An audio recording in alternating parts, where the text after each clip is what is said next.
Do you know who I am? Yes? Do I look familiar to you? If not, I should. I'm great. And I've been everywhere, right? I have fought everyone, yes? And I always come out a winner. Wouldn't you agree? Hey folks, welcome back, and this is Marvel Infinite Series Death's Head. And how does he tie in with the Transformers universe? Stick around and I'll get into it in just a few seconds.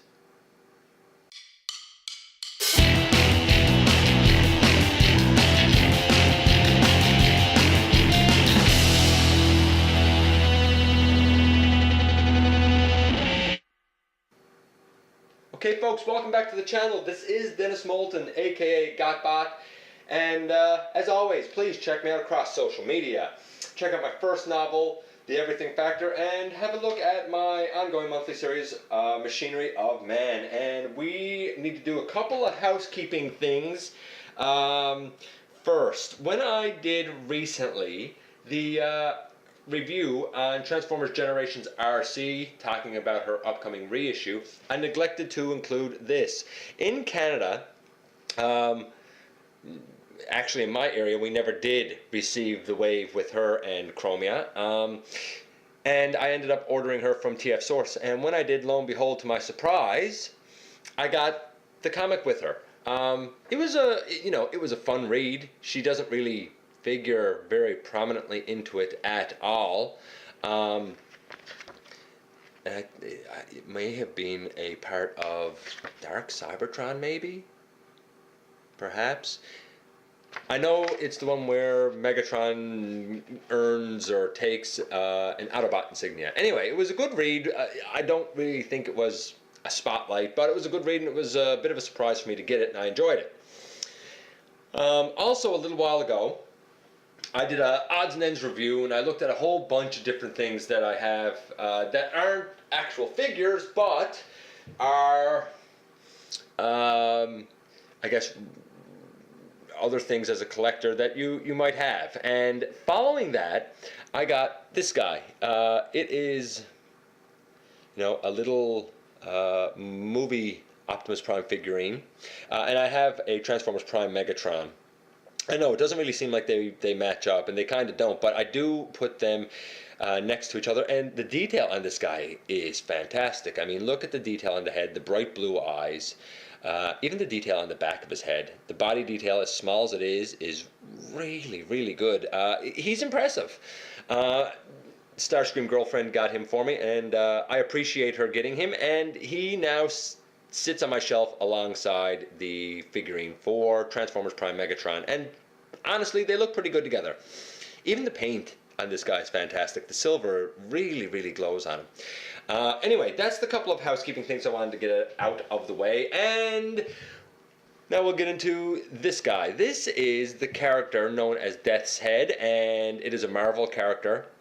And he was released in Marvel Infinite Series. And you may be asking yourself, why, GotBot, are you looking at this guy? Well, I'm looking at him because he does tie in with the Transformers universe. Specifically, he ties in with the Marvel Comics continuity. Anybody who is a fan of those comics, and I certainly was growing up, may have come across the character of Death's Head in battles with Iron Man or the Fantastic Four. Anybody who has read the comics for the series Doctor Who may have seen him cross paths with the Doctor. If you are a Transformers fan, his interaction comes in the fact that he has apparently been the source of demise for 5 Transformers, including, but not limited to, as I understand it, Shockwave at one point, Bumblebee at one point, and I believe Laserbeak at one point. Totally putting a beat down on Soundwave in the process. And he comes with a number of accessories. But before I get into that, I guess I should finish his history. Apparently he has been, I'm not sure if he works for or has been controlled, manipulated by Unicron, and can really move between universes and realities because of Unicron's time vortex, as it's explained. He is regarded as a bounty hunter, but don't call him that. I believe he prefers to call himself a peacekeeper for money. He is robotic in nature, and he is certainly threatening. When he speaks, apparently he ends his statements with questions. So he's a bit of a unique character. He's certainly a bit of a niche character, and if you weren't into the comics, you might not know this guy. But if you were, you could be a fan. You could be a fan. And if you weren't, well, hopefully I've added to your knowledge base a little bit. You know, look it up for yourself. That's all I could say to you. He comes with this very highly decorated shield, cast in a bronze goldy color. I assume that the weapons can probably store in right here, and his arm in right here, though to be honest I tend to keep the weapons in his hands. He comes with this axe, painted a very nice silver, again a lot of molded in detail on it, and with that, yeah, that could store in the shield. That can store in the shield. And he comes with this large spiky mace. I kind of like his weapons. I know they're melee weapons, and I don't usually like that, but I kind of dig him with this guy. And that also stores in the shield. And I guess the shield then could go on his arm. On his arm, on his wrist. Like this. So we will lay the accessories aside. For paint apps, if you know the character, it's pretty good paint apps, to be honest with you. And all of the paint is very rich, I suppose. The blue that's used has a metallic sheen on it. The silver is very nice and bright. It cured really nice. His head sculpt is very menacing indeed. Even the red on his cape and the texture on his cape, I don't know if you can see the texture, but it looks great. The only thing, of course, is that his cape is, you know, a hard rubbery plastic. It moves, but you're not getting very much movement out of it. You'll also notice that this is loose. It is loose because it actually doesn't peg in anywhere. And there's nowhere I can see to peg it in. In a way, though, I think that that's good because it doesn't really hinder his articulation. If you wanted to take it off, you could always pop the head off of the ball joint, take that off, and pop the head back onto the ball joint. And in doing so, it will expose these holes in his chest, which you would think this could peg into it, but it actually doesn't peg into it, or it doesn't seem to, unless it's a piece broken off of mine. I got mine recently. I found him very randomly. Starscream Girlfriend and I were at a local sci-fi convention, and at Sci-Fi on the Rock, I managed to snag this guy for $8. He was just sort of randomly there.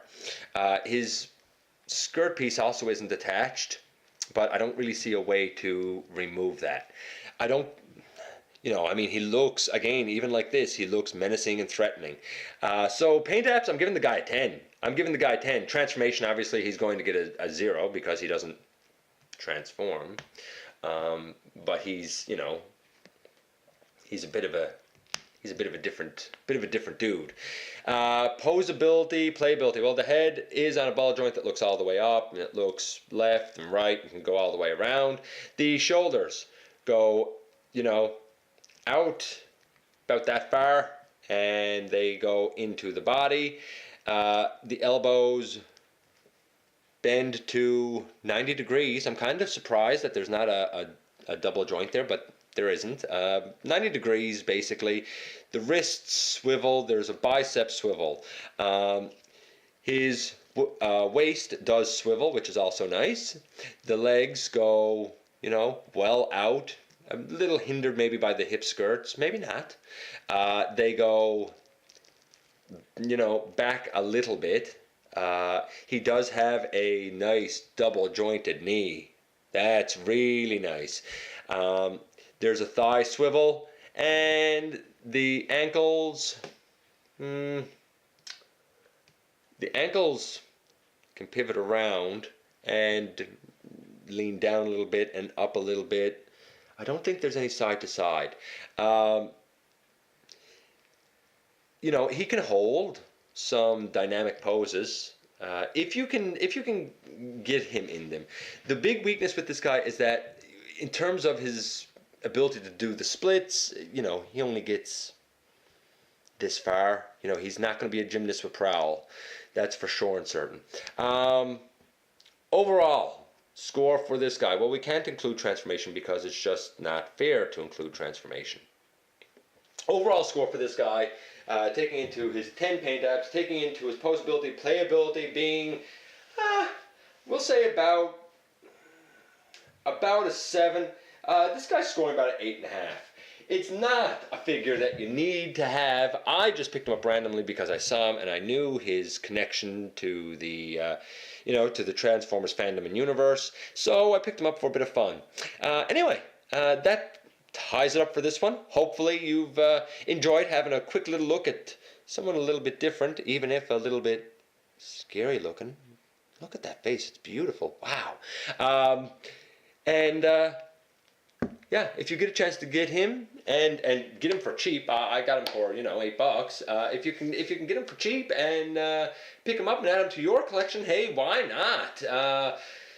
Anyway, that wraps it up for this one. I thank you all for dropping by for another visit. It was great having you here, and I will see you the next time we have a visit right here inside the videos. Thanks for watching.